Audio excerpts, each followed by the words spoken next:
ಕುಮಾರಸ್ವಾಮಿ ಅವರು HD ಕುಮಾರಸ್ವಾಮಿ ಅವರು ಕೆಲವೇ ಕ್ಷಣಗಳಲ್ಲಿ ನಮ್ಮ ವೇದಿಕೆಯನ್ನು ಆಸೀನಾಗ್ತಾ ಇದ್ದಾರೆ. ದಯಮಾಡಿ ನಾವೆಲ್ಲರೂ ಕೂಡ ಸ್ವಾಗತವನ್ನು ಮಾಡ್ತಾರೆ. ಕುಮಾರಣ್ಣವರು ನಾವು ನೆಲಮಂಗಲ 1 ಲಕ್ಷ ಅಲ್ಲ ಇನ್ನ ಮೀರಿ ಓಟ್ ಕೊಡ್ತೇವೆ ಅನ್ನತಕ್ಕಂಥ ಮಾತು ಈ ಸಂದರ್ಭದಲ್ಲಿ ಎದ್ದು ಕಾಣ್ತಾ ಇದೆ. ಸನ್ಮಾನ್ಯ ಕುಮಾರಣ್ಣನವರು ಕೂಡ ಎಲ್ಲ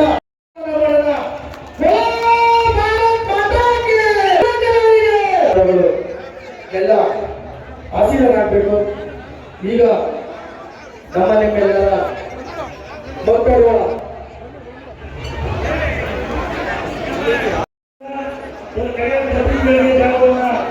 ಮಾಡಬೇಕು ಅಂತ ನಾವು ಕೇಳ್ಕೊಳ್ಬೇಕು. ನಮ್ಮ ಬಿಜೆಪಿ ಪಕ್ಷದ ನಿಜಪೂರ್ವ ಅಧ್ಯಕ್ಷರಾಗಿದ್ದಂಥ ನಮ್ಮ ನಾಯಕರಾದ ಶಂಕರ್ ನಾಯ್ಕ ಅವರು ಕೊಪ್ಪಗಿರಿ ಶಂಕರ್ ನಾಯ್ಕ ಅವರು ಕೇಳ್ಕೊಳ್ಬೇಕು. ನಮ್ಮ ಬಿಜೆಪಿ ಪಕ್ಷದ ಜಿಲ್ಲಾಧ್ಯಕ್ಷರಾದ ರಾಮಕೃಷ್ಣ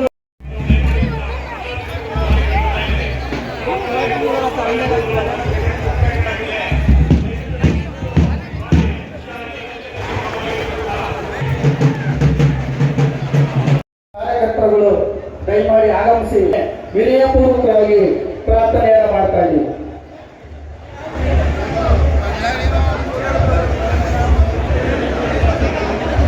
ವಿಶೇಷವಾದ ಕಾರ್ಯಕ್ರಮ ಎಂದರೆ ರಾಜಕಾರಣಿಗಳು ಜಿಲ್ಲಾ ಪಂಚಾಯಿತಿಯ ಸೋಂಪುರ ಹೋಬಳಿಯ ಸದಸ್ಯರು ಆದಂತಹ ನಮ್ಮ ನಿಮ್ಮೆಲ್ಲರ ನೆಚ್ಚಿನ ನಾಯಕರು ಆದಂತಹ ಚೆಲುವರಾಜರವರು ಈ ಸಿದ್ಧಾಂತವನ್ನು ಒಪ್ಪಿ ಈ ದಿನ ಭಾರತೀಯ ಜನತಾ ಪಕ್ಷ ಹಾಗೂ ಜಾತ್ಯತೀತ ಜನತಾ ದಳದ ಸಿದ್ಧಾಂತಗಳನ್ನು ಒಪ್ಪಿ ಈ ಸುಸಂದರ್ಭ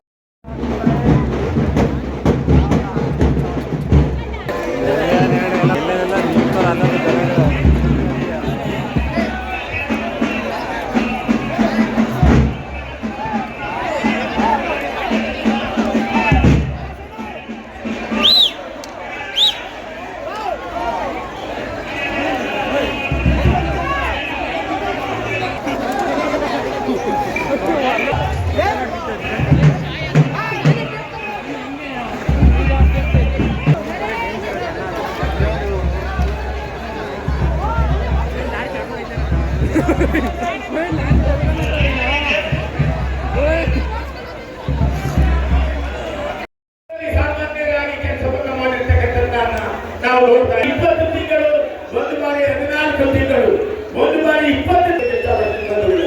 ಹಾಗಾಗಿ ಮೈತ್ರಿ ಕೂಡ ನಮ್ಮ ಎನ್ಡಿಎ ಅಭ್ಯರ್ಥಿಯಾದ ಮತ್ತು ಯಡಿಯೂರಪ್ಪನವರು ಕೂಡ ಈ ರಾಜ್ಯಕ್ಕೆ ಕೊಟ್ಟಿರ್ತಕ್ಕಂಥ ಕೊಡುಗೆ ಅಪಾರವಾದ ಕೊಡುಗೆಯನ್ನು ಕೊಟ್ಟಿದ್ದಾರೆ. ಎಲ್ಲರೂ ಕೂಡ ಅತಿ ಹೆಚ್ಚಿನ ಮತವನ್ನು ಕೊಟ್ಟು ನಮ್ಮ ಕ್ಷೇತ್ರ ಇವತ್ತು ಏನಾಗಿದೆ ಅಂತ ತಮಗೆ ಗೊತ್ತಿದೆ. ಇವತ್ತು ಬಸ್ ಬರಬೇಕಾದ್ರೆ ಎಲ್ಲಾ ಬಸ್ಗಳನ್ನ ತಡ ಹಾಕಿ ಅಲ್ಲಿಂದ ನೆಡ್ಕೊಂಡು ಅವರ ಗುರುತು ಕಮಲ ಸೀರಿಯಲ್ ನಂಬರ್ 4 ಅವರ ಸೀರಿಯಲ್ ನಂಬರ್ 4 ಜಾತ್ಯತೀತ ಜನತಾ ದಳದ ರಾಜ್ಯಾಧ್ಯಕ್ಷರು ನಮ್ಮ ನೆಚ್ಚಿನ ಮಾಜಿ ಮುಖ್ಯಮಂತ್ರಿಯಾಗಿರ್ತಕ್ಕಂಥವರು ನಮ್ಮ ಕರ್ನಾಟಕದ ಕನಸ ಗ್ರಾಮಾಭಿವೃದ್ಧಿ ಕಾರ್ಯಕ್ರಮಕ್ಕೆ ಚಾಲನೆ ಕೊಡ್ತಾ ಇದ್ದಾರೆ. ಎಲ್ಲ ಅಭಿಮಾನಿಗಳು ಜೋರಾಗಿ ಚಪ್ಪಾಳೆ ತಟ್ಟುವುದರ ಮೂಲಕ ಅಭ್ಯರ್ಥಿಗಳನ್ನು ಸಲ್ಲಿಸಲಾಗಿದೆ.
ದೇವೇಗೌಡ ಅಪ್ಪಾಜಿಯವರು ಕುಮಾರಣ್ಣನವರ ಆಶೀರ್ವಾದದಿಂದ ತಮ್ಮೆಲ್ಲರ ಕೂಡ ಆಶೀರ್ವಾದದಿಂದ ಬಾವುಟ ನನ್ನನ್ನು ಒಬ್ಬ ಲೋಕಸಭಾ ಚುನಾವಣೆಯಲ್ಲಿ ಮೈತ್ರಿ ಅಭ್ಯರ್ಥಿ ಎನ್ಡಿಎ ಸುಧಾಕರ್ ಅವರು ಅಭ್ಯರ್ಥಿಯಾಗಿ ಬಂದಿದ್ದಾರೆ. ಅವರನ್ನು ಮಾಡಿದ್ದಾರೆ. ಬಂಧುಗಳೇ, ನಮ್ಮೆಲ್ಲರಿಗೂ ಕೂಡ ಗೊತ್ತು, ಇವತ್ತು ಇಲ್ಲಿ ನಮ್ಮ ದಲಿತರು, ಪರಿಶಿಷ್ಟ ಜಾತಿ, ಪಂಗಡದವರು, ಹಿಂದುಳಿದವರು ಈ ರಾಜ್ಯಕ್ಕೆ, ಈ ದೇಶಕ್ಕೆ ಕೊಟ್ಟಿರ್ತಕ್ಕಂಥ ಕೊಡುಗೆ ಅಪಾರವಾದ ಕೊಡುಗೆಯನ್ನು ಕೊಟ್ಟಿದ್ದಾರೆ. 1990 ಮಂತ್ರಿಗಳಾಗಿದ್ದಾಗ ಪರಿಶಿಷ್ಟ ಜಾತಿಯವರು ಕೂಡ ಒಳ್ಳೆಯ ಶಾಲೆಯಲ್ಲಿ ಓದಲಿ ಅಂತಕ್ಕಂಥ ಒಂದು ಒಳ್ಳೆಯ ನಿಟ್ಟಿನಲ್ಲಿ ಮುರಾರ್ಜಿ ದೇಸಾಯಿ ಶಾಲೆ ಇರ್ಬೋದು, ನಮ್ಮ ಕಿತ್ತೂರು ರಾಣಿ ಚೆನ್ನಮ್ಮ ಶಾಲೆ ಇರ್ಬೋದು ಅಂತ ಚಿಕ್ಕಬಳ್ಳಾಪುರ ಕ್ಷೇತ್ರದಲ್ಲಿ ಆಶೀರ್ವಾದವನ್ನು ನಿಮ್ಮಿಂದ ಪಡೆಯತಕ್ಕಂಥ ಮನವಿಯನ್ನು ಸಲ್ಲಿಸಲಿಕ್ಕೆ ಈ ಕಾರ್ಯಕ್ರಮದಲ್ಲಿ ಭಾಗವಹಿಸಿದ್ದೇನೆ. ಈಗಾಗಲೇ ನಮ್ಮ ಮಾಜಿ ಶಾಸಕರಾಗಿರ್ತಕ್ಕಂಥ ಡಾಕ್ಟರ್ ಶ್ರೀನಿವಾಸ ಮೂರ್ತಿ ಅವರು, ನಾಗರಾಜ್ ಅವರು ಮತ್ತು ಇವತ್ತು ಪಕ್ಷಕ್ಕೆ ಸೇರ್ಪಡೆಯಾಗಿರ್ತಕ್ಕಂಥ ನಮ್ಮ ಜೊತೆಯಲ್ಲೇ ಸ್ವಲ್ಪ ದಿವಸ ಇದ್ದಂಥ ಚೆಲುವರಾಜ್ ಅವರು ಎಲ್ಲರೂ ಮಾತನಾಡಿದ್ದಾರೆ. ಅದಕ್ಕಿಂತ ಹೆಚ್ಚಾಗಿ ನಮ್ಮ ಡಾಕ್ಟರ್ ಸುಧಾಕರ್ ಅವರು ಇದೀಗ ತಾನೇ ತಮ್ಮೆಲ್ಲರನ್ನು ಉದ್ದೇಶಿಸಿ ಮಾತನಾಡಿದ್ದಾರೆ. ಈ ಒಂದು ಊರು ಬಿಸಿಲಿನಲ್ಲಿ ಹಲವಾರು ಗ್ರಾಮಗಳ ಹಳ್ಳಿಯಿಂದ ತಾಯಂದರು, ಹಿರಿಯರು, ಯುವಕ ಸ್ನೇಹಿತರು ಸಭೆಯಲ್ಲಿ ಭಾಗವಹಿಸಿದ್ದೀರಿ. ಈ ಸಭೆಯಲ್ಲಿ ಭಾಗವಹಿಸಿ ಸುಧಾಕರ್ ಅವರಿಗೆ ತಮ್ಮ ಒಂದು ಬೆಂಬಲವನ್ನು ವ್ಯಕ್ತಪಡಿಸಿದ್ದೀರಿ. ಪ್ರಥಮವಾಗಿ ನಿಮ್ಮೆಲ್ಲರಿಗೆ ನನ್ನ ಗೌರವಪೂರ್ವಕವಂತ ವಂದನೆಗಳನ್ನು ಸಲ್ಲಿಸಲಿಕ್ಕೆ ಬಯಸ್ತಾ ಇದ್ದೇನೆ. ಈಗಾಗಲೇ ಸುಧಾಕರ್ ಅವರು ಬಹಳ ವಿಷಯಗಳನ್ನ ಹೇಳಿದ್ದಾರೆ. ಇದು ಗ್ಯಾರಂಟಿಗಳನ್ನು ಹೊರತುಪಡಿಸಿದ್ರೆ ಇನ್ನು ಯಾವುದೇ ಕಾರ್ಯಕ್ರಮಗಳನ್ನು ನೀವು ಕಾಣಲಿಕ್ಕೆ ಸಾಧ್ಯ ಇಲ್ಲ. ಆ 5 ಗ್ಯಾರಂಟಿಗಳನ್ನು ಕೊಡಲಿಕ್ಕೆ 1,05,000 ಕೋಟಿ ರೂಪಾಯಿಗಳ ಸಾಲವನ್ನು ಮಾಡಿದ್ದಾರೆ. 1,05,00,000 ರೂಪಾಯಿ ಸಾಲ, 1,05,00,000 ರೂಪಾಯಿಗಳಿಗೆ ಇವರಿಗೆ ಗ್ಯಾರಂಟಿಯ ಹಣ ಏನು ಕೊಟ್ಟಿದ್ದಾರೆ, ಕೊಟ್ಟಿದ್ದೇವೆ ಅಂತಾರೆ. ಯಾರ್ಯಾರಿಗೆ ಬಂದಿದೆಯೋ ಇನ್ನೂ ಗೊತ್ತಿಲ್ಲ ಸಂಪೂರ್ಣವಾಗಿ. 52,000 ಕೋಟಿ ಹೇಳ್ತಾ ಇದ್ದಾರೆ. ಈ 52,000 ಕೋಟಿ ನೀವು ಕೊಟ್ಟರು, ಕೊನೆಗೆ ಅಂತಿಮವಾಗಿ ಈ 52,000 ಕೋಟಿಯನ್ನು ಕೊಡ್ತಾ ಇದ್ದಾರೆ.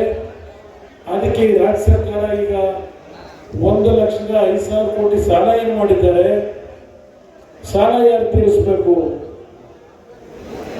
ಈ ಸರ್ಕಾರ ಮಾಡ್ತಿರ್ತಕ್ಕಂಥ ಸಾಲ ನೀವುಗಳೇ ತೀರಿಸಬೇಕು. ನಿಮ್ಮ ದುಡ್ಡನ್ನು ತೆಗೆದು ನೀವು ಕೊಟ್ಟು ಪುಕ್ಕಟ್ಟೆ ಪ್ರಚಾರ ಗಿಟ್ಟಿಸಿಕೊಳ್ಳಲು ಹೊರತುಪಡಿಸಿ ಇವರೇನು ಶ್ರಮದಿಂದ ಸರ್ಕಾರ ನಡೆಸಿ ಸರ್ಕಾರದ ಆರ್ಥಿಕ ಶಕ್ತಿಯನ್ನು ಸದೃಢಗೊಳಿಸಿ ನಿಮಗೆ ಹಣ ತಲುಪಿಸ್ತಾ ಇಲ್ಲ. ಇವರು ಅದಷ್ಟೇ ಅಲ್ಲ, ನಾನು ಈ ಸರ್ಕಾರವನ್ನು ಪಿಕ್ ಪ್ಯಾಕೆಟ್ ಸರ್ಕಾರ ಅಂತಕ್ಕಂಥ ಹೇಳ್ತೇನೆ. ಯಾಕೆ ನಾನು ಪಿಕ್ ಪ್ಯಾಕೆಟ್ ಸರ್ಕಾರ ಅಂತ ಹೇಳ್ತಾ ಇದ್ದೇನೆ? ಅವ್ರು ಹೇಳ್ತಾರೆ ನಮ್ಮ ಹೆಣ್ಣು ಮಕ್ಕಳಿಗೆ 2,000 ರೂಪಾಯಿ ಗೃಹಲಕ್ಷ್ಮಿ ಯೋಜನೆ ಕೊಡ್ತಿದ್ದೇವೆ ಅಂತ. ನಮ್ಮ ಹೆಣ್ಣು ಮಕ್ಕಳ ಗಮನಕ್ಕೆ ನಾನು ತರ್ತಕ್ಕಂಥದ್ದು, ನನ್ನ ತಾಯಂದ್ರ ಗಮನಕ್ಕೆ ತರ್ತಕ್ಕಂಥದ್ದು, ಒಂದು ಕಡೆ ನಿಮಗೆ 2,000 ರೂಪಾಯಿ ಹೇಳಿದ್ದಾರೆ. ಆದರೆ ನಿಮ್ಮ ಕುಟುಂಬದಲ್ಲಿ ಶ್ರಮಪಟ್ಟು ಜೀವನ ಮಾಡ್ತಕ್ಕಂಥ ಕುಟುಂಬದ ಯಜಮಾನರುಗಳಿಂದ ತಿಂಗಳಿಗೆ ಯಾವೊಂದು ಮದ್ಯದ ಅಂಗಡಿಗಳಲ್ಲಿ ಬೆಲೆ ಏರಿಕೆ ಮಾಡಿದ್ದಾರೆ. 5,000 ರಿಂದ 6,000 ರೂಪಾಯಿ ಹೆಚ್ಚುವರಿಯಾಗಿ ನಿಮ್ಮ ಕುಟುಂಬದ ಮುಖ್ಯಸ್ಥರಿಂದ ಸರ್ಕಾರದ ಖಜಾನೆ ತುಂಬಿಸ್ಕೊತಾ ಇದ್ದಾರೆ. ಇಲ್ಲಿ 2,000 ಕೊಟ್ಟು ಅಲ್ಲಿ 5,000 ರಿಂದ 6,000 ರೂಪಾಯಿ ನಿಮ್ಮ ಜೋಬಿಗೆ ಕೈ ಹಾಕಿ ಪಿಕ್ ಪ್ಯಾಕೆಟ್ ಸರ್ಕಾರ ಅಂತ ಅದಕ್ಕೆ ನಾನು ಹೇಳಿದ್ದೆ. ಇದು ದೊಡ್ಡ ಕಾರ್ಯಕ್ರಮ ಯೋಚನೆ ಮಾಡಿ ನಿಮ್ಮ ತಾಯಿಗಳು ಇವತ್ತು ಈ ಒಂದು ರಾಜ್ಯದಲ್ಲಿ ಯಾವುದೇ ರೀತಿಯ ಅಭಿವೃದ್ಧಿಗಳಿಲ್ಲ. ಕೇಂದ್ರ ಸರ್ಕಾರ ಕೊಟ್ಟಿರ್ತಕ್ಕಂಥ ಕೆಲವು ನ್ಯಾಷನಲ್ ಹೈವೇಗಳಿರ್ಬೋದು ಮತ್ತು ಆ ಒಂದು ಅನುದಾನದಲ್ಲಿ ಇವತ್ತು ಕೆಲಸಗಳು ನಡೀತಿರೋದು ಬಿಟ್ಟರೆ ಈ ಸರ್ಕಾರದಿಂದ ₹1 ಹಣವನ್ನು ಇನ್ನೂ ಬಿಡುಗಡೆ ಮಾಡಲಿಲ್ಲ. ಈ ವರ್ಷ ನೆರವೇರಿಸಿದ್ರು ಎತ್ತಿನಹೊಳೆಗೆ 3 ವರ್ಷದಲ್ಲಿ ನೀರು ಕೊಟ್ಬಿಡ್ತೀವಿ ಚಿಕ್ಕಬಳ್ಳಾಪುರಕ್ಕೆ ಅಂದರು. ಈಗ ಎಷ್ಟು ವರ್ಷ ಆಗಿದೆ? 10 ವರ್ಷ ಆಯಿತು. ಪಾಪ ವೀರಪ್ಪ ಮೊಯ್ಲಿಯವರು ಬಂದು ಹೇಳಿದ್ದೇ ಎತ್ತಿನಹೊಳೆ ಎಲ್ಲಿದೆ? ಎತ್ತಿನಹೊಳೆ ಅಲ್ಲೇ ಸಕಲೇಶ್ಪುರ ಹತ್ರ ಇದೆ. ಎತ್ತಿನಹೊಳೆ ಹೆಸರಿನಲ್ಲಿ 13,000 ಕೋಟಿ ಹಣವನ್ನ ಇವತ್ತೇನು ಖರ್ಚು ತೋರಿಸ್ತಾ ಇದ್ದಾರೆ. ಆ 13,000 ಕೋಟಿ ಯಾರ್ಯಾರು ಜೋಬಿಗೆ ಹೋಗಿದೆ ಯೋಚನೆ ಮಾಡಿ. ಅವರಿಗೆ ಎತ್ತಿನಹೊಳೆ ಹಾಲು ಕೂಡ ಹರಿಸೋದು ಎತ್ತಿನಹೊಳೆ ಅವರಿಗೆ ಬೇಕಾಗಿದೆ. ಇನ್ನು 10 ವರ್ಷವೋ ಏನಾದ್ರು ಬೇಕೋ ಗೊತ್ತಿಲ್ಲ. ನಾವು ಅಧಿಕಾರಕ್ಕೆ ಬಂದರೆ ಕೇಂದ್ರ ಸರ್ಕಾರದಿಂದ 31 ಲಕ್ಷ ಯುವಕರಿಗೆ ಉದ್ಯೋಗ ಕೊಡ್ತೀವಿ ಅಂತ ಘೋಷಣೆ ಮಾಡಿದ್ದಾರೆ ತಮಿಳುನಾಡು. ಆದ್ರೆ ನಾನು ರಾಹುಲ್ ಗಾಂಧಿ ಅವರಿಗೆ ಕೇಳ್ತೇನೆ, ಕರ್ನಾಟಕ ರಾಜ್ಯದಲ್ಲಿ ಸುಮಾರು 2.25 ಲಕ್ಷ ಸರ್ಕಾರದ ಉದ್ಯೋಗಗಳು ಭರ್ತಿ ಮಾಡದೆ ಖಾಲಿ ಇಟ್ಟುಕೊಂಡಿದ್ದಾರೆ.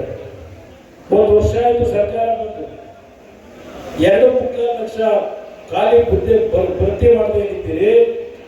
ಮೊದಲು ರಾಹುಲ್ ಗಾಂಧಿ ಅವರೇ ನಿಮ್ಮ ಸಿದ್ದರಾಮಯ್ಯ ಅವರು ಹೇಳಿ ಇಲ್ಲಿ ಯುವಕರಿಗೆ ಮೊದಲು ಉದ್ಯೋಗ ಕೊಡಿ, ಆಮೇಲೆ ನಿಮ್ಗೆ ನೋಡೋಣ. ಕೇಂದ್ರ ಸರ್ಕಾರದಲ್ಲಿ ಬಂದು ನೀವು ಸರ್ಕಾರ ಮಾಡಿ ಉದ್ಯೋಗ ಕೊಡೋದು ಆಮೇಲೆ ನೋಡೋಣ. ಕರ್ನಾಟಕದ ಜನ ನಿಮಗೆ ಆಯ್ಕೆ ಮಾಡಿದ್ದಾರೆ. ಇಲ್ಲಿ ನಿಜಕ್ಕೂ ನಿಮ್ಮ ಬದ್ಧತೆ ಪ್ರಾಮಾಣಿಕತೆ ಯುವಕರಿಗೆ ಉದ್ಯೋಗ ಕೊಡಬೇಕು ಅನ್ನೋದಿದ್ರೆ ಇವತ್ತು ಸರ್ಕಾರದಲ್ಲಿ 2.25 ಲಕ್ಷ ಉದ್ಯೋಗ ಏನು ಖಾಲಿ ಇಟ್ಟುಕೊಂಡಿದ್ದೀರಿ, ಮೊದಲ ಕೆಲಸ ಕೊಡಿ. ಕೆಲಸ ನಡೀತಿದ್ರೆ ಇವತ್ತು ಡಾಕ್ಟರ್ ಶ್ರೀನಿವಾಸ ಮೂರ್ತಿ ಅವರು ನಮ್ಮ ಕಾಲದಲ್ಲಿ ಹಣ ಬಿಡುಗಡೆ ಮಾಡ್ತಿದ್ರು. ಬಿಜೆಪಿ ಸರ್ಕಾರದಲ್ಲಿ ಏನು ಹಣ ಬಿಡುಗಡೆ ಆಗಿತ್ತು ಆ ಕೆಲಸ ಹೊರತುಪಡಿಸಿ ಈಗಿನ ಸರ್ಕಾರದ 150% ಬಿಡುಗಡೆ ಆಗಿದೆ. ಬಹುಶಃ ನನಗೆ ತಿಳಿದಂಥದ್ದು ನಮ್ಮ ಕಾಲದಲ್ಲೇ ನೆಲಮಂಗಲದ UGDಗೆ 243 ಕೋಟಿ ಹಣವನ್ನು ಕೊಡ್ತಕ್ಕಂಥ ತೀರ್ಮಾನ ಮಾಡಿದ್ದೇವೆ. ನಗರಸಭೆ ಮಾಡಿಕೊಟ್ಟೆ, ನಗರಸಭೆ ಮಾಡಿಕೊಟ್ಟು ಯಾವ ನಾನು ಕಾಲದಲ್ಲೇ ಕೊಟ್ಟರು ಇನ್ನೂ ಶುರು ಮಾಡಲಿಲ್ಲ. ಇದು ಅವರ ಕತೆ. ಅದರಿಂದ ಸೇರಿಸಬೇಕು ಅಂತ ನಾವು ತೀರ್ಮಾನ ಮಾಡಿದ್ದೇವೆ. ಇದನ್ನ ತೀರ್ಮಾನ ಮಾಡಿದ್ದೆ. ಆದರೆ ನಾನು ಅಧಿಕಾರ ಬಿಡಬೇಕಾದ್ರೆ ಇಲ್ಲೇ ಹೋಗಿದ್ರೆ ಆಗಲೇ ಮುಗಿತಿದ್ದು ನಿಮ್ಮ ಬೇಡಿಕೆ ಈಡೇರೋದು. ಆದರೆ ಇವತ್ತು ಹೇಳ್ತೇನೆ, ನಿಮ್ಮ ಈ ಬೇಡಿಕೆ ಈಡೇರಿಸ್ಕೊಡೋದು ನಮ್ಮ ಜವಾಬ್ದಾರಿ. ಅದೇ ಚಿಕ್ಕ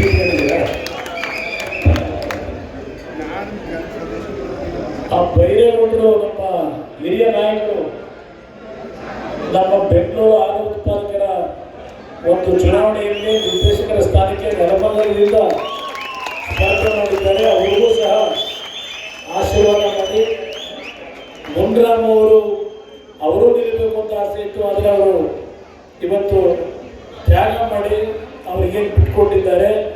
ನಿಮ್ಮಗಳ ಆಶೀರ್ವಾದ ಇರಲಿ. ಮತ್ತು ನರೇಂದ್ರ ಮೋದಿ ಅವರು 20ನೇ ತಾರೀಕಿನಂದು ನಮ್ಮ ದೇವನಹಳ್ಳಿ ಭಾಗದಲ್ಲಿ ಮಧ್ಯಾಹ್ನ 3:30 ಗಂಟೆಗೆ ಅವರು ಒಂದು ಬೃಹತ್ ಬಹಿರಂಗ ಸಭೆಯನ್ನ ಕಿವಿಲಿ 2 ಜನ ಹೇಳಿ, ಆ ಶಾಸಕ ನಿಮ್ಮ ಅಭಿವೃದ್ಧಿಗೆ ಇಲ್ಲಿ ಶಾಸಕನಾಗಿ ಬಂದಿಲ್ಲ, ಅಲ್ಲಿ ಯಶವಂತಪುರದಲ್ಲಿ ಯಾವ್ಯಾವ ಬೆಟ್ಟ ಗುಡ್ಡಗಳು ಕೆಲಸ ಮಾಡದೆ ಲೂಟಿ ಹೊಡೋದು, ಸರ್ಕಾರ ದುಡ್ಡು ಲೂಟಿ ಹೊಡೋದು,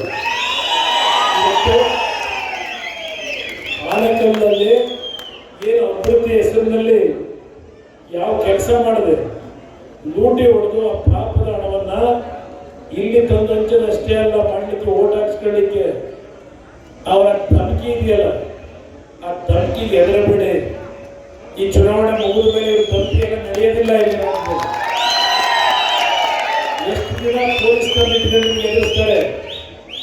ನಾವು ಕಾಣದಿರ ಪೊಲೀಸ್ನರ ಇವತ್ತು ಇಲ್ಲಿರ್ತಾರೆ, ನಾಳೆ ಈ ಕಡೆ ಓಡ್ಬಿಡ್ತಾರೆ. ಹೆದರಬೇಕಾಗಿಲ್ಲ. ನೀವು ಯಾರನ್ನೂ ನನ್ನ ಕಾರ್ಯಕರ್ತರು, JDS ಕಾರ್ಯಕರ್ತರಲ್ಲಿ, BJP ಕಾರ್ಯಕರ್ತರು ಇನ್ನು 2 ತಿಂಗಳಿಷ್ಟೇ ಇವರ ಆಟ. 2 ತಿಂಗಳಾದ್ಮೇಲೆ ಹೇಳ್ತಾರೆ. ಮೊನ್ನೆ ನಮ್ಮ ಮುಖ್ಯಮಂತ್ರಿಗಳು ಹೇಳ್ತಾರೆ, ನಾಯಿ ಅಳಿಸಿತ್ತ ನಾಯಿ ಹಸ್ತಿತ್ತಂತೆ ಊಟ ಆಡಿಸಿರ್ತಾರೆ. ಇವ್ರು ಹೇಳ್ತಾರೆ ನಮ್ಮ ಪಕ್ಷಗಳ ಬಗ್ಗೆ. ಇವ್ರ ಕಥೆ ಎಲ್ಲಿಗಿದೆ? ದೇಶದಲ್ಲಿ ಸಿಕ್ಕಿದ್ದ ಮನೆ ಬಾಗಿಲು ಕೈಕಾಲು ಹಿಡ್ಕೊಂಡು ಓಡಾಡ್ತಾ ಇದ್ರು, ನಮ್ಮ ಜೊತೆ ಬನ್ನಿ ಬನ್ನಿ ಅಂತ.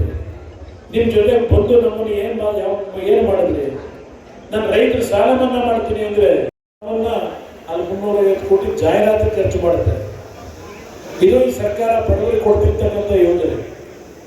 10 kg ಅಕ್ಕಿ ಅಂತ ಹೇಳಿದ್ರು, 10 kg ಅಕ್ಕಿ ಕೊಟ್ಟರೆ ಇವರು ನುಡಿದಂತೆ ನಡೆದಿದ್ದೇವೆ ಅಂತಾರೆ. ಇವತ್ತು ಅವ್ರು ಕೊಡ್ತಿರ್ತಕ್ಕಂಥ ಅಕ್ಕಿ ರಾಜ್ಯ ಸರ್ಕಾರ ಕೊಡ್ತಿರೋದಲ್ಲ, ಇವರು ಕೊಡ್ತಾ ಇರ್ತಕ್ಕಂಥ ಅಕ್ಕಿ ಇದು ರಾಜ್ಯ ಸರ್ಕಾರ ಕೊಡ್ತಾ ಇರ್ತಕ್ಕಂಥ ಅಕ್ಕಿ ಅಲ್ಲ. ಇಲ್ಲ ನಮ್ಮ ಯುವಕರಿಗೆ ಹೇಳಿದ್ರು, ಯಾರಿಗೆ ಉದ್ಯೋಗ ದೊರಕಿಲ್ಲ, ನಿರುದ್ಯೋಗಿಗಳಿದ್ದಾರೆ, ಅವರಿಗೆ 3,000 ರೂಪಾಯಿ ಕೊಡ್ತೀವಿ 2 ವರ್ಷ ಅಂತ ಹೇಳಿದ್ರು. ಮೊದಲು ಹೇಳಿದ್ರು 3,000 ಕೊಡ್ತೀವಿ ಅಂತ ಹೇಳಿ, ಆಮೇಲೆ 2 ವರ್ಷಕ್ಕೆ ಅಂದರು. ಆಮೇಲೆ ಹೇಳಿದ್ರು ಹಿಂದೆ ಪಾಸ್ ಆಗಿರ್ತಕ್ಕಂಥ ನಿರುದ್ಯೋಗಿಗಳಿಗಲ್ಲ, ಈ ವರ್ಷದಿಂದ ಪಾಸ್ ಮಾಡ್ಕೊತೀರಲ್ಲ, ನೀವು ಮತ್ತೆ ಹೆಚ್ಚುವರಿಯಾಗಿ ಓದಲಿಕ್ಕೆ ಹೋಗಿದೆ, ಕೆಲಸ ಸಿಗದಿದ್ದ ತಕ್ಷಣ 2 ವರ್ಷಗಳ ಮಾತ್ರ ಕೊಡ್ತೀವಿ ಅಂತಾರೆ. ಅವರು ಅತ್ಯಂತ ಹಿರಿಯ ನಾಯಕರು, ಕರ್ನಾಟಕದಿಂದ ಪಾಪ ಡೆಲ್ಲಿ ಕಳಿಸ್ಕೊಟ್ಬಿಟ್ರಲ್ಲ, ಮುಖ್ಯಮಂತ್ರಿಗಳು ಮಾಡಿದಿರ, ಅದು ಕೊಡ್ಬೇಕಾ? ಇವತ್ತು ಅವರು ರಾಷ್ಟ್ರೀಯ ಅಧ್ಯಕ್ಷರಾಗಿದ್ದಾರೆ. ನಿಮಗೆ ದಲಿತರ ಬಗ್ಗೆ ಗೌರವ ಇದ್ದಿದ್ರೆ ಅವರನ್ನ ಪ್ರಧಾನಮಂತ್ರಿ ಸ್ಥಾನಕ್ಕೆ ನೀವು ಯಾಕೆ ಘೋಷಣೆ ಮಾಡಲಿಲ್ಲ? ಅವ್ರ ವೋಟ್ ಮಾತ್ರ ಬೇಕು ನಿಮಗೆ. ಕಳೆದ 60 ವರ್ಷದಿಂದ ಇದನ್ನೇ ಮಾಡಿದ್ದೀರಿ. ಡಾಕ್ಟರ್ ಅಂಬೇಡ್ಕರ್ ಅವರ ಜಯಂತಿ ನೆನ್ನೆ. ಡಾಕ್ಟರ್ ಅಂಬೇಡ್ಕರ್ ಅವರಿಗೆ ಜೀವನದಲ್ಲಿ ಯಾರಾದರೂ ಅವರಿಗೆ ಇವತ್ತು ಅನ್ಯಾಯ ಮಾಡಿದ್ರೆ, ಕಿರುಕುಳ ಮಾಡಿದ್ರೆ ಅದು ಕಾಂಗ್ರೆಸ್ ಪಕ್ಷದ ನಾಯಕರು ಅಂತ ನಾನು ಹೇಳಲಿಕ್ಕೆ ಬಯಸ್ತೇನೆ. ನಂತರನೇ ಲೋಕಸಭೆ ಸದಸ್ಯನಾಗಬೇಕು ಅಂತ ಅವ್ರು ನಿಂತಿದ್ರೆ 2 ಬಾರಿ ಸೋಲಿಸಿದ್ರಲ್ಲ, ನಿಮ್ಮಗಳಿಗೆ ಅಂಬೇಡ್ಕರ್ ಅವರ ಹೆಸರೇ ಹೇಳಲಿಕ್ಕೂ ಕೂಡ ಯೋಗ್ಯತೆ ಇಲ್ಲ, ನೈತಿಕತೆ ಇಲ್ಲ ಅಂತ ಕೂಡ ನಾನು ಹೇಳಲಿಕ್ಕೆ ಬಯಸ್ತೇನೆ. ಹೇಳ್ತಾ ಇದ್ದೆ, ಇವತ್ತು ಶ್ರೀಮಂತರ ಹುಡುಗನನ್ನ ನನ್ನ ವಿರುದ್ಧ ನಿಲ್ಲಿಸಿದ್ದಾರೆ, ಹಣದಲ್ಲಿ ಕೊಂಡು ಬಿಡ್ತೀವಿ ಅಂತ ಹೇಳ್ತಾ ಇದ್ದಾರೆ. ಅವರಿಗೆ ಕ್ವಾಲಿಫಿಕೇಶನ್ ಕೇವಲ ಹಣ, ಯಾವುದೇ ಜನಸೇವೆ ಮಾಡಿರುವಂತ ಇತಿಹಾಸ ಇಲ್ಲ. ಹಾಗಾಗಿ ನಾನು ಇವತ್ತು ಈ ರಾಜ್ಯದ ಜನರ ಆರೋಗ್ಯ ಸೇವೆಯನ್ನು ಮಾಡಿದ್ದೇನೆ. ಅತ್ಯಂತ ಕಷ್ಟದ ದಿನಗಳಲ್ಲಿ ಹಗಲಿರುಳು ಕೂಡ ಅಂತಃಕರಣದಿಂದ ಕೆಲಸ ಮಾಡಿದ್ದೇನೆ. 10 ಕೋಟಿ ಡೋಸ್ಗಳನ್ನ ಲಸಿಕೆಯನ್ನ ಒಂದು ರೆಕಾರ್ಡ್ ಟೈಮ್ ಅಲ್ಲಿ ಕೊಡುವಂತ ಕೆಲಸ ನಮ್ಮ ಸರ್ಕಾರ ಮಾಡಿದೆ. ಮಾನ್ಯ ನರೇಂದ್ರ ಮೋದಿ ಅವರ ನಾಯಕತ್ವದಲ್ಲಿ, ಮಾನ್ಯ ಯಡಿಯೂರಪ್ಪನವರ ನಾಯಕತ್ವದಲ್ಲಿ ನಾವು ಮಾಡಿದ್ದೇವೆ. ಹಾಗಾಗಿ ಬಂಧುಗಳೇ, ಇವತ್ತು ಕುಮಾರಣ್ಣವರ ಮಾತು ನಾವು ಕೇಳಬೇಕು. ಕುಮಾರಣ್ಣವರು ಇಂಥವರು ಮಹಿಳೆಯರ ಬಗ್ಗೆ ಎಂದೂ ಕೂಡ ಕೆಟ್ಟದ್ದು ಮಾತಾಡಕ್ಕೆ ಸಾಧ್ಯ ಇಲ್ಲ. ಕಾಂಗ್ರೆಸ್ನವ್ರಿಗೆ ಹೇಳ್ಕೊಳ್ಳಕ್ಕೆ ಸಾಧನೆಯ ಸರಕಿಲ್ಲ. ಸರಕಿಲ್ದಿರ ಈ ರೀತಿಯ ಒಂದು ತಂತ್ರವನ್ನ ಹಿಡಿತಾ ಇದ್ದಾರೆ. ನಿನ್ನೆಯಿಂದ ಒಂದು ಗ್ಯಾರಂಟಿ 1,00,000 ರೂಪಾಯಿ ಕೊಟ್ಬಿಡ್ತೀವಿ. ಅವ್ರಿಗೆ ಹೇಗೂ ಗೊತ್ತು ಈ ದೇಶದಲ್ಲಿ ಕಾಂಗ್ರೆಸ್ 40 ಸ್ಥಾನಕ್ಕಿಂತ ಜಾಸ್ತಿ ಬರೋದಿಲ್ಲ ಅಂತ ಅವ್ರಿಗೆ ಗೊತ್ತಿದೆ. ಪರ್ಮನೆಂಟ್ ಆಗಿ ಅವರು ವಿರೋಧ ಪಕ್ಷದ ಸ್ಥಾನದಲ್ಲಿ ಈ ಕೇಂದ್ರ ಸರ್ಕಾರ ಮಾಡಲಿಕ್ಕೆ ಸಾಧ್ಯ ಇಲ್ಲ. ಅವರು ಮುಂದೆ 50 ವರ್ಷಗಳಾದ್ರೂ ಕಾಂಗ್ರೆಸ್ ಕೇಂದ್ರ ಸರ್ಕಾರ ಮಾಡ್ಲಿಕ್ಕೆ ಸಾಧ್ಯ ಇಲ್ಲ. ಅದಕ್ಕೆ ಇವತ್ತು ಬಂಡಲ್ 1,00,000 ರೂಪಾಯಿ ಕೊಡ್ತೀವಿ ಅಂತ ಗ್ಯಾರಂಟಿ ಕಾರ್ಡ್ಗಳನ್ನ ಕೊಡ್ತಾ ಇದ್ದಾರೆ. ಇದನ್ನ ನಂಬಲಿಕ್ಕೆ ಹೋಗ್ಬೇಡಿ ಅಂತ ತಾಯಿಯಂದ್ರಿಗೆ ಮನವಿ ಮಾಡ್ತೇನೆ. 2,000 ಕೊಡ್ತೀವಿ ಅಂತ ಹೇಳಿ ಕೊಡೋದ್ರಿಂದಾನೇ ರಾಜ್ಯದ ಆರ್ಥಿಕ ಪರಿಸ್ಥಿತಿ ಅಧೋಗತಿಗೆ ಹೋಗಿದೆ. 1 ಕಿಲೋಮೀಟರ್ ರಸ್ತೆ ಮಾಡಕ್ ಆಗ್ತಾ ಇಲ್ಲ ಇವರಿಗೆ. ಇನ್ನು ದೇಶದ ಬೊಕ್ಕಸದಿಂದ 1,00,000 ಯಾರಿಗಾದ್ರೂ ಕೊಟ್ಬಿಟ್ರೆ ಈ ದೇಶವನ್ನ ಹಾಳು ಮಾಡುವಂತ ಕೆಲಸ ಮಾಡ್ತಾರೆ. ಏನು ಮಾನ್ಯ ಪ್ರಧಾನಿಗಳು ಈ ದೇಶವನ್ನ ಆರ್ಥಿಕ 5ನೇ ಸ್ಥಾನಕ್ಕೆ ಆರ್ಥಿಕವಾಗಿ ತೆಗೆದುಕೊಂಡು ಹೋಗಿದ್ದಾರೆ. ಇವರು ಬಂದ್ರೆ ಬಹುಶಃ ಪಾಕಿಸ್ತಾನಕ್ಕಿಂತ ಕೂಡ ಹಿಂದಿಗೆ ತಗೊಳ್ಳುವಂತ ಕೆಲಸ ಮಾಡ್ತಾರೆ. ಇದಕ್ಕೆ ದಯವಿಟ್ಟು ಯಾರು ಕೂಡ ಅವಕಾಶ ಮಾಡಿಕೊಡ್ಬೇಕು. ಬದ್ಧತೆಯಿಂದ ಆಡಳಿತ ಮಾಡಬೇಕಾಗ್ತದೆ. ಹಾಳು ಮಾಡುವುದು ಸುಲಭ, ಆಳೋದು ಕಷ್ಟ. ಆಳುವಂತ ಶಕ್ತಿ ಇರ್ತಕ್ಕಂಥವರು ನಮ್ಮ ಪಕ್ಷದಲ್ಲಿ, ಮೈತ್ರಿಕೂಟದಲ್ಲಿ, ರಾಜ್ಯದಲ್ಲಿ ಕುಮಾರಣ್ಣವರು, ಯಡಿಯೂರಪ್ಪನವರು ಇಂಥ ಅತಿರಥ ಮಹಾರಥರಿದ್ದಾರೆ. ಇನ್ನೂ ಬಲವಾಗಿ ಬೀಸ್ತಾ ಇದೆ. ಅದಕ್ಕೆ ಕಾರಣ ಮಾಜಿ ಪ್ರಧಾನಿಗಳು ಶ್ರೀ ದೇವೇಗೌಡಜಿಯವರು, ಇವತ್ತಿನ ಪ್ರಧಾನಿಗಳು ಮಾನ್ಯ ನರೇಂದ್ರ ಮೋದಿಯವರು, ಇಬ್ಬರು ದಿಗ್ಗಜರು. ಈ ಇಬ್ಬರ ದಿಗ್ಗಜರ ಸಮಾಗಮ ಆಗಿದೆ. ಅದಕ್ಕೆ ಇವತ್ತು ಮಾನ್ಯ ಕುಮಾರಣ್ಣನವರು ಈ 3 ಇಂಜಿನ್, ಟ್ರಿಪಲ್ ಇಂಜಿನ್ ಆಗಿದೆ.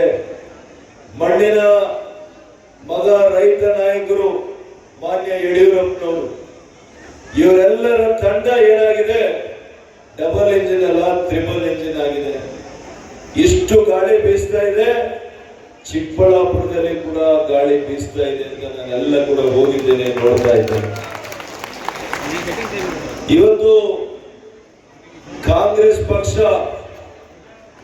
ಅದೇನೋ ಮೈತ್ರಿ ಮಾಡ್ಕೊಂಡಿದ್ದಾರೆ, ಇಂಡಿ ಮೈತ್ರಿ ಅಂತ. ಇಂಡಿಯಾ ಅಂತಾರೆ, ಇಂಡಿಯನ್. ಈ ನಮ್ಮ ಮಂಡಿಯಲ್ಲಿ ಭಾರತವನ್ನೇ ಮಾರಲಿಕ್ಕೆ ಹೊರಟಿರುವಂತದ್ದು ಈ ಇಂಡಿ. ಹಾಗಾಗಿ ಇದನ್ನ ಯಾರು ಕೂಡ ನಂಬುವಂತ ಅವಕಾಶನೇ ಇಲ್ಲ.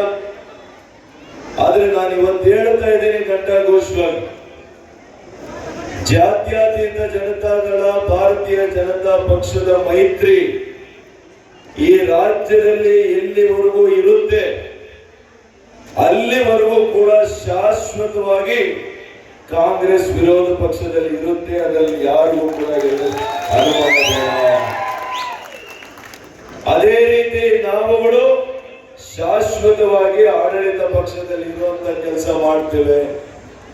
ಅದರ ಮೂಲಕ ರೈತರಿಗೆ, ಬಡವರಿಗೆ, ಪ್ರತಿಯೊಂದು ವರ್ಗದ ಜನರಿಗೆ ಅಭಿವೃದ್ಧಿ ಕೆಲಸ ಕಾರ್ಯಗಳನ್ನ ನಮ್ಮ ಎರಡೂ ಪಕ್ಷಗಳು ಮಾಡ್ತಾರೆ. ಇವತ್ತು ಮಾನ್ಯ ಯಡಿಯೂರಪ್ಪರಾಗಿದ್ದಾಗ ರೈತರಿಗೆ ವಿಶೇಷವಾಗಿರ್ತಕ್ಕಂಥ ಅದು ಮಾನ್ಯ ದೇವೇಗೌಡರು ಅಂತ ನಾವು ಹೇಳ್ಬೇಕಾಗ್ತದೆ.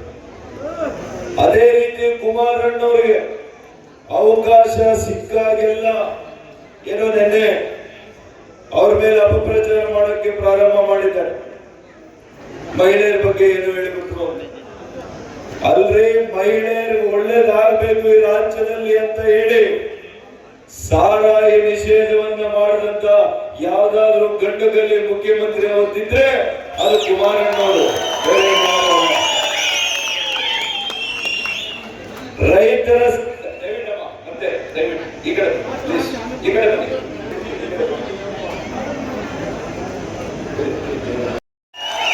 ಮಾನ್ಯ ಪ್ರಧಾನಮಂತ್ರಿಗಳು ದೇವೇಗೌಡರು ಮಾನ್ಯ ನರೇಂದ್ರ ಮೋದಿಯವರ ಜೊತೆ ಕುಳಿತುಕೊಳ್ತಾರೆ. ಇದನ್ನು ಯಾರು ಕೂಡ ನೀವು ಯಾಮಾರಬಾರದು. ಆ ಸಂದರ್ಭದಲ್ಲಿ ಅವ್ರ ಜೊತೆ ನಾನು ಸೇರ್ಕೊಂಡು ಬಯಲುಸೀಮೆ ಪ್ರದೇಶಕ್ಕೆ ಶಾಶ್ವತವಾದಂತಹ ನೀರಾವರಿ ಯೋಜನೆಯನ್ನ ತರ್ತೇವೆ.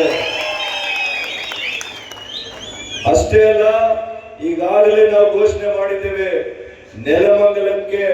ಈಗಾಗಲೇ ಇವತ್ತು ಮಾದಾವರದವರೆಗೂ ಮೆಟ್ರೋ ಬಂದಿದೆ. ಮುಂದಿನ ದಿನಗಳಲ್ಲಿ ನೆಲಮಂಗಲಕ್ಕೂ ಕೂಡ ಮೆಟ್ರೋ ಸೇವೆಯನ್ನ ತರ್ತೇವೆ. ನೆಲಮಂಗಲ ನಗರಕ್ಕೆ ಯುಜಿಡಿ ವ್ಯವಸ್ಥೆಯನ್ನ ಮಾಡಿಸ್ತೇವೆ. ಅದೇ ರೀತಿ ನೆಲಮಂಗಲ ನಗರವನ್ನ ಒಂದು ಸ್ಯಾಟಲೈಟ್ ಟೌನ್, ಉಪಗ್ರಹ ನಗರ ಮಾಡೋದಕ್ಕೆ ನಾವೆಲ್ಲ ಕೂಡ ಪ್ರಾಮಾಣಿಕವಾಗಿ ಮಾಡ್ತೇವೆ. ಅಹಿರ್ನಿಶಿ ನಿಮ್ ಜೊತೆ ದುಡಿತೀನಿ.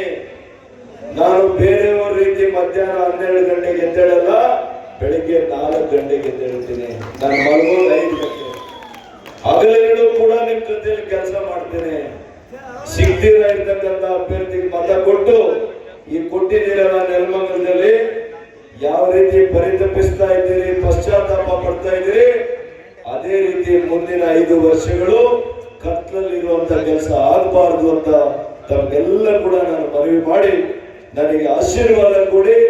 ನಿಮ್ಮ ಸೇವಕನಾಗಿ 5 ವರ್ಷಗಳ ಕಾಲ ನಿಮ್ಮ ಮನೆ ಮಗನಾಗಿ, ನಿಮ್ಮ ಸಹೋದರನಾಗಿ 24 ಗಂಟೆಗಳು ನಾನು ನಿಮ್ಮ ಸೇವೆಗೆ ಸಿದ್ಧನಿರ್ತೇನೆ ಅಂತ ಹೇಳಿ ನನ್ನ ಮಾತು ಮುಗಿಸ್ತೇನೆ.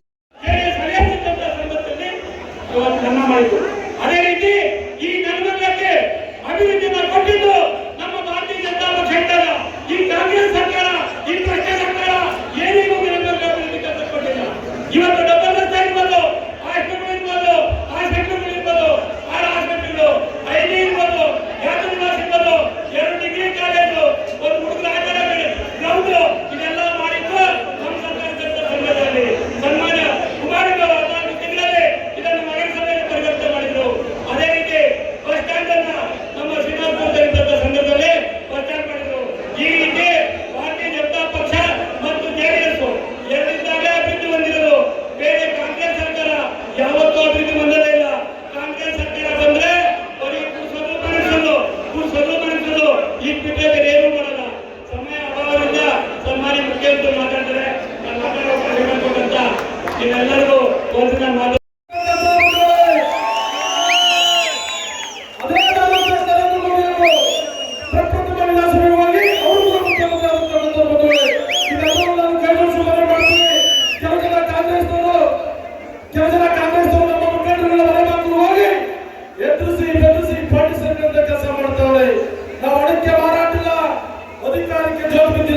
ನೀವೆಂತ ಆವೇಶ ಕೊಟ್ಟರು ಕೂಡ ಈ ಚಿಕ್ಕಬಳ್ಳಾಪುರ ಲೋಕಸಭಾ ಕ್ಷೇತ್ರದಲ್ಲಿ ಭಾರತೀಯ ಜನತಾ ಪಾರ್ಟಿ ಗೆದ್ದೇ ಗೆದ್ದಿರತಕ್ಕಂಥ ಹೇಳಕ್ಕೆ ಬಯಸ್ತೀನಿ. ಮತ್ತೆ ಮಾತಾಡ್ತಾ ಇದ್ರು ನಾನು ಮನೆ ಕುಮಾರನಲ್ಲಿ ಕಾಂಗ್ರೆಸ್ ಮಾಡಲಿಕ್ಕೆ ಬಯಸ್ತೀನಿ.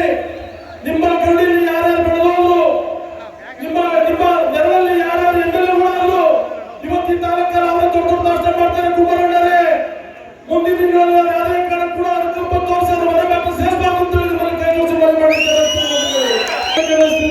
ಇವತ್ತು ನಿಷ್ಠಾವಂತ ಕಾರ್ಯಕರ್ತರು ಕ್ಷೇತ್ರದ ಜೆಡಿಎಸ್ ಯಾವ ರೀತಿ ಡಾಕ್ಟರ್ ಮತ್ತು ಕಾಂಗ್ರೆಸ್ ಯಾವ ರೀತಿ ಕೆಲಸ ಮಾಡ್ಕೊಂಡಿದ್ರು ಹಲವಾರು ಜನ ಇವತ್ತಿಗೆ ಕೂತಾರೆ. ಈ ಬಂದಿರತಕ್ಕಂಥ ಎಮ್ಮೆಲ್ಎ ಹೋಲಿಕೆ ಮಾಡೋದಕ್ಕೆ ಆಗದೇ ಇಲ್ಲ. ಆ ಕಾರಣ ವೃತ್ತಿ ನಿಂತ್ಕೊಂಡು ಮತ್ತೆ ನಮ್ಮ ಮೋಹನ್ ಕುಮಾರ್ ಗುರು ವೇಣುಗೋಪಾಲ ಚೆನ್ನಪ್ಪ ಕುಟುಂಬದ ಹಲವಾರು ರೀತಿಯಾಗಿ ಬಂದು ಸಮೀಕ್ಷೆ ಪ್ರಯತ್ನ ಪಟ್ಟು ಬಂದಿದ್ದಾರೆ. ಈ ಮಾತುಗಳ ಮಾತಿದೆ ಅಂತೀನಿ. ಮೊದಲೇ ಮಾನ್ಯ ದೇವೇಗೌಡರು ಇವತ್ತು ಕೂಡ ಕಣ್ಣಲ್ಲಿ ಬೆಳೆದನ್ನು ಬಿಟ್ಟೋದ್ರೆ ಅವ್ರು ಎಷ್ಟು ನೋವು ತಿಂತಾರೆ. ಅದಕ್ಕೋಸ್ಕರ ಕೂಡ ಇರಬೇಕು. ಜೆಡಿಎಸ್ ಪಾರ್ಟಿ ಮತ್ತು ಬಿಜೆಪಿಗೆ ಸಪೋರ್ಟ್ ಕೊಡಲೇಬೇಕು ಅಂತ ಕಣ್ಣೀರು ಹಾಕಿರ್ತಕ್ಕಂಥ ಜನ ಈ ತಾಲೂಕಲ್ಲಿ ಹಲವಾರು ಜನ ಅವರ ಬಂಧುಗಳೇ. ಜಾಸ್ತಿ ಮಾತಾಡಲಿಕ್ಕೆ ಹೋಗಲ್ಲ. ನಿಮ್ಮೆಲ್ಲರ ಸಪೋರ್ಟ್ ಇಂದ ಇವತ್ತು 25,000 ಅಂತ ಅತಿ ಹಿಡಿದಲ್ಲಿ ನಮ್ಮ ಲೋಕಸಭಾ ಕ್ಷೇತ್ರದ ಅಭ್ಯರ್ಥಿ ಸುಧಾಕರ್ ಗೆಲ್ತಾರೆ ಅಂತಕ್ಕಂಥ ಮಾತನ್ನು ಹೇಳಿ ಚೆಲುವು ಆರ್ಪಿಎಸ್ ಒಂದು ಪ್ರಚಾರದಲ್ಲಿರ್ತಕ್ಕಂಥ ಸನ್ಮಾನ್ಯ ಡಾಕ್ಟರ್ ಸುಧಾಕರ್ ಅವರು ಇವತ್ತು ನಮ್ಮ ಮೇಲೆ ನೆಚ್ಚಿನ ಅಭ್ಯರ್ಥಿಗಳಾಗಿದ್ದಾರೆ. ಅವರಿಗೆ ನಾವು ಅತ್ಯಂತ ಹೆಚ್ಚಿನ ಬಹುಮತಗಳನ್ನು ನೀಡುವುದರ ಮೂಲಕ ಮೋದಿ ಅವರ ಕೈಯನ್ನು ಬಲಪಡಿಸಿ ಈ ರಾಷ್ಟ್ರದಲ್ಲಿ ಮತ್ತೊಮ್ಮೆ ಅತ್ಯಂತ ಹೆಚ್ಚಿಸುವುದರ ಮೂಲಕ ಈ ರಾಜ್ಯದಲ್ಲಿ 28 ಸ್ಥಾನಗಳಿಗೆ ಇವತ್ತು ಲೋಕಸಭಾ ಚುನಾವಣೆ ನಡೆಯುತ್ತೆ. ಮೊದಲನೇ ಹಂತದಲ್ಲಿ ನಡೀತಕ್ಕಂಥ 14 ಲೋಕಸಭಾ ಕ್ಷೇತ್ರಗಳಲ್ಲಿ ನಮ್ಮ ಚಿಕ್ಕಬಳ್ಳಾಪುರ ಕ್ಷೇತ್ರದ ಅಭ್ಯರ್ಥಿಗಳು ಅತ್ಯಂತ ಹೆಚ್ಚಿನ ಬಹುಮತದಿಂದ ಗೆಲ್ಲತಕ್ಕಂಥ ಒಂದು ಆಶೀರ್ವಾದವನ್ನು ತಾವೆಲ್ಲರೂ ಮಾಡಬೇಕು. ಬಹಳ ಹೆಚ್ಚಿನ ಬಹುಮತದಿಂದ ಗೆಲ್ಲಿಸ್ತಕ್ಕಂಥ ಕೆಲಸವನ್ನ ನಾವು ನೀವೆಲ್ಲರೂ ಸೇರಿ ಮಾಡೋಣ ಅಂತಕ್ಕಂಥ ಮಾತನ್ನು ಹೇಳಿ ಇನ್ನು ಹೆಚ್ಚಿನ ವಿಚಾರಗಳನ್ನು ಮುಂದಿನ ದಿನಗಳಲ್ಲಿ ನಾನು ಇವತ್ತು ನಮ್ಮ ಅಭ್ಯರ್ಥಿಗಳಾದಂಥ ಸನ್ಮಾನ್ಯ ಡಾಕ್ಟರ್ ಸುಧಾಕರ್ ಅವರು ನಮ್ಮನ್ನೆಲ್ಲರೂ ಉದ್ದೇಶಿಸಿ ಮಾತನಾಡ್ತಾರೆ. ಅವಕಾಶ ಮಾಡಿಕೊಟ್ಟಂತ ಎಲ್ಲರಿಗೂ ಉದ್ದೇಶ ನೆಲಮಂಗಲ ವಿಧಾನಸಭಾ ಕ್ಷೇತ್ರದ ಮಹಾಜನತೆಗಳಿಗೆ ನಮಸ್ಕರಿಸುತ್ತಾ ಬಯಸ್ತೇನೆ. ನಾನು ಚೆಲುವರಾಜು ಜಿಲ್ಲಾ ಪಂಚಾಯತಿ ಸದಸ್ಯನಾಗಿ 2 ಬಾರಿ ನೆಲಮಂಗಲ ಕ್ಷೇತ್ರದಲ್ಲಿ ಪ್ರತಿನಿಧಿಸಿ ಕೆಲಸವನ್ನು ಮಾಡಿದ್ದೇನೆ. ನಾನು ಇದುವರೆಗೂ ಕಾಂಗ್ರೆಸ್ ಪಕ್ಷದಲ್ಲಿ ಇದ್ದಂಥವನು, ಕಾಂಗ್ರೆಸ್ ಪಕ್ಷದ ಒಂದು ಶಿಸ್ತಿನ ಸಿಪಾಯಿ ಕೆಲಸ ಮಾಡಿ ಪ್ರಾಮಾಣಿಕನಾಗಿ ಕೆಲಸ ಮಾಡಿಕೊಂಡು ಬಂದಂತವನ್ನ ಅಲ್ಲಿನ ಒಂದು ಇವತ್ತಿನ ಪಕ್ಷದ ಯಾವ ರೀತಿ ನಮ್ಮನ್ನ ಕಡೆಗಣಿಸ್ತಾ ಇದ್ದಾರೆ, ಅಲ್ಲಿ ಒಂದು ದುರಾಡಳಿತ, ಅಲ್ಲಿರ್ತಕ್ಕಂಥ ಇಂದಿನ ಸರ್ಕಾರದ ದುರಾಡಳಿತ ವಿಶೇಷವಾಗಿ ದಲಿತರಿಗೆ ಮತ್ತು ಹಿಂದುಳಿದವರಿಗೆ ಅಲ್ಲಿ ಯಾವುದೇ ಒಂದು ಪ್ರಾತಿನಿಧ್ಯವನ್ನು ಕೊಡ್ತಾ ಇಲ್ಲ.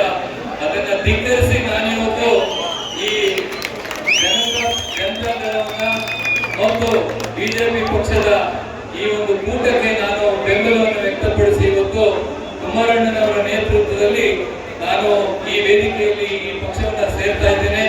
ನಾನು ಪ್ರಾಮಾಣಿಕವಾಗಿ ಹಿಂದೆನೂ ಕೂಡ ನಾನು ಜನತಾ ದಳದಿಂದನೇ ಜಿಲ್ಲಾ ಪಂಚಾಯತಿ ಸದಸ್ಯ ಆಯ್ಕೆಯಾಗಿದ್ದೆ. ಕಾರಣಾಂತರಗಳಿಂದ ನಾನು ಆ ಒಂದು ಸಂದರ್ಭವನ್ನು ಉಪಯೋಗ ಮಾಡಿ ನಂತರದ ದಿನಗಳಲ್ಲಿ ಅಲ್ಲಿರ್ತಕ್ಕಂಥ ಇವತ್ತು ಏನು ನಮ್ಮ ನೆಲಮಂಗಲ ಕ್ಷೇತ್ರಕ್ಕೆ ನಾನೇ ಅಭ್ಯರ್ಥಿಯಾಗಿ ಶಾಸಕನಾಗ್ತಕ್ಕಂಥ ಸಂದರ್ಭವನ್ನು ಸೃಷ್ಟಿ ಮಾಡಿದ್ರು. ಆದರೆ ಅಲ್ಲಿರ್ತಕ್ಕಂಥ ಮುಖಂಡರುಗಳು ಇವತ್ತು ಹಣಕ್ಕೆ ಹೆಚ್ಚಿನ ಬೆಲೆಯನ್ನು ಕೊಟ್ಟು ಅದು ಒಂದು ರೀತಿ ಟೆಂಡರ್ ಕರೆದು ಯಾರು ಹೈಯೆಸ್ಟ್ ಬಿಡ್ ಮಾಡಿದ್ರು ಅವರಿಗೆ ಪತ್ರ ಟಿಕೆಟ್ ಅನ್ನ ಕೊಟ್ಟಂತದನ್ನ ನಾವೆಲ್ಲ ನೋಡ್ತಾ ಇದ್ದೇವೆ. ನಾನು ಖಂಡಿತವಾಗಲೂ ಹಣವಂತನಲ್ಲ. ನಮ್ಮ ತಂದೆಯವರು 5 ಬಾರಿ ಈ ಕ್ಷೇತ್ರದಲ್ಲಿ ಶಾಸಕರಾಗಿ ಮಂತ್ರಿಗಳಾಗಿ ದಿವಂಗತ ಕೆ ಪ್ರಭಾಕರ್ ಅವರು ಎಲ್ಲರಿಗೂ ಗೊತ್ತಿದೆ. ಅವರ ಪ್ರಾಮಾಣಿಕತೆ ನಿಷ್ಠೆಗೆ ಹೆಸರಾದಂತ ಕುಟುಂಬದಿಂದ ಬಂದಿದ್ದಂತ ನಾನು ಅತ್ಯಂತ ಆ ಒಂದು ಟೆಂಡರ್ಗೆ ನಾನು ಬಿಡ್ ಮಾಡಕ್ ಆಗ್ಲಿಲ್ಲ. ಕೋಟ್ಯಾಂತರ ರೂಪಾಯಿ ಹಣದಿಂದ ಇವತ್ತು ಈ ಕ್ಷೇತ್ರದ ಒಬ್ಬ ಸದಸ್ಯನೂ ಅಲ್ಲ, ನಮ್ಮ ನೆಲಮಂಗಲ ಕ್ಷೇತ್ರದ ವಾಸಿನೂ ಅಲ್ಲ, ನಮ್ಮ ಜಿಲ್ಲೆಯವರು ಅಲ್ಲ ಅಂತಕ್ಕಂಥವ್ರನ್ನ ಇವತ್ತು MLA ಮಾಡಿದ್ದಾರೆ. ಅವರು ಇವತ್ತು MLA ಆಗಿರ್ತಕ್ಕಂಥದ್ದು ಬರೀ ಅವರ ಹಣದಿಂದ, ಅವರ ಸೇವೆ ಈ ಕ್ಷೇತ್ರಕ್ಕೆ ಏನೂ ಇಲ್ಲ. ನಾನು 32 ವರ್ಷಗಳಿಂದ ಈ ಕ್ಷೇತ್ರದಲ್ಲಿ ಸತತವಾಗಿ ಜನಸೇವೆಯನ್ನು ಮಾಡ್ತಾ ಬಂದಿದ್ದೇನೆ. ಬಂಧುಗಳೇ, ಅರ್ಥ ಮಾಡ್ಕೊಳ್ಳಿ, ಜನಸೇವೆ ಮಾಡ್ಲಿಕ್ಕೆ ಯಾವುದೇ ಪಕ್ಷ ಯಾವುದೇ ಇತಿಮಿತಿ ಇರೋದಿಲ್ಲ. ರೊಟ್ಟಿನ ಯಾವ ಕಡೆಯಿಂದ ತಿಂದ್ರು ಒಟ್ಟಿಗೆ ಹೋಗೋದು. ಆದ್ರಿಂದ ಜನಸೇವೆ ಮಾಡೋದಕ್ಕೆ ನಮಗೆ ಎಲ್ಲಿ ಮುಕ್ತವಾದಂತ ಅವಕಾಶ ಇದೆ, ಮುಕ್ತವಾದಂತ ಬೆಂಬಲ ಇದೆ, ಜನ ಬೆಂಬಲ ಇದೆ, ಆಶೀರ್ವಾದ ಇದೆ. ಆ ರೀತಿಯಾಗಿ ಇವತ್ತು ನಾವು JDS ಪಕ್ಷವನ್ನ ಸೇರಿ ಇವತ್ತು ಬಿಜೆಪಿ ಪಕ್ಷ